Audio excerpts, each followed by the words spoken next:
கல்யாணமான புது தம்பதியினருடைய வாழ்க்கை காட்டப்படுது. சாப்பாடு எல்லாம் பேக் பண்ணி கொடுக்குது, காஃபி வைக்குது. துரை எந்திரிக்கிறாரு.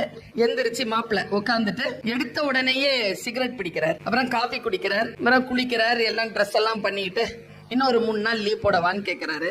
கல்யாணமாயி 20 நாள் லீவ்ல இருந்தது போதும், கிளம்புங்கன்னு சொல்லுது அந்த அவர் ரொம்ப மன வருத்தத்தோட இல்ல 3 நாள் நான் லீவ் போடுற சொல்லி போங்க அப்படின்ட்டு தள்ளி விடுறாங்க. அந்த ஆள் போயிட்டார். கதவு அந்த அம்மா லாக் பண்ணல, அதுல லாக் விழல.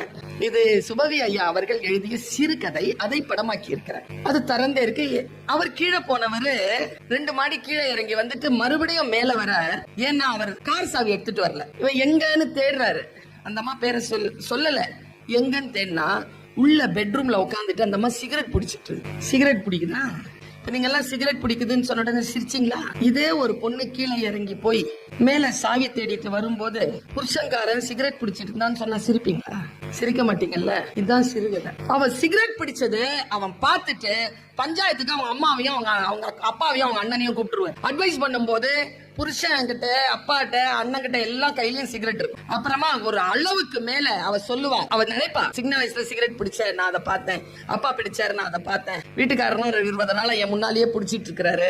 ஒரு ஆளு சிகரெட் வீட்டுல சுத்தி பிடிக்கும் போது ஒருத்தர் மட்டும் அதை பிடிக்காம அப்படியே இருக்கணும் அப்படின்னு எப்படி இந்த சமூகம் எதிர்பார்க்குதுங்கிற மாதிரி நம்ம கிட்ட காட்சி போடுறது பார்த்தேன்னா, அந்த பொண்ணு என்ன பண்ணுச்சு, இதெல்லாம் வராதுங்க, சரி வராதுங்க. அந்த ஆளுக்கிட்ட அவன் ஒரே ஒரு கேள்வி கேட்பாங்க, பஞ்சாயத்து அப்படியே நின்னு போயிடும். அந்த சிறுகதையில என்ன சொல்வாருன்னா, அந்த அண்ணன் சொல்வார், என்னங்க போட்டோங்க அப்படின்னு சொன்ன உடனே அவன் ஒரே கேள்வி திருப்பி கேட்பான், இதுவே உன் பொண்டாட்டி சிகரெட் பிடிச்சா அப்படின்னு அவன் முகம் அப்படியே இருக்கும். அடுத்த ஷாட், அவ வெளியில கடன்னு ரோட்ல போவா, ஒரு பெட்டி கடைக்கு போவா, ஒரு சிகரெட் வாங்குவா, எடுத்து ஒரு தூணுக்கு பின்னால நின்னு சிகரெட் பத்த வச்சு சிகரெட் பிடிப்பான். சிகரெட் பிடிச்சிட்டு இருக்கும் பொழுது பக்கத்துல இருந்து ஒருத்தன் வந்து சிகரெட் வாங்குறவன் சொல்லுவான், காலம் பாரு எவ்வளவு கெட்டு போச்சு, கலிகாலம், பொம்பளைங்க எல்லாம் சிகரெட் பிடிக்குது. அப்ப அந்த பொண்ணு வந்து ஒரு டைலாக் சொன்ன மாதிரி ஒரு டைலாக் தான் முடியுது அந்த சிறுகதை.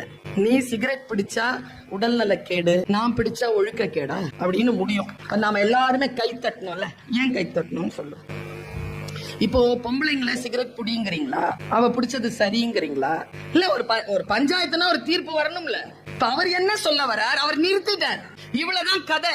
அவங்க சிகரெட் பிடிச்சா எப்படி அது சமூக நலக்கேடுன்னு இல்லையோ, நான் பிடிச்சாலும் அது உடல் நலக்கேடுதான், சமூக கேடு இல்லைன்னு ஒரு முடிவுக்கு வர்றது ஒரு வகை.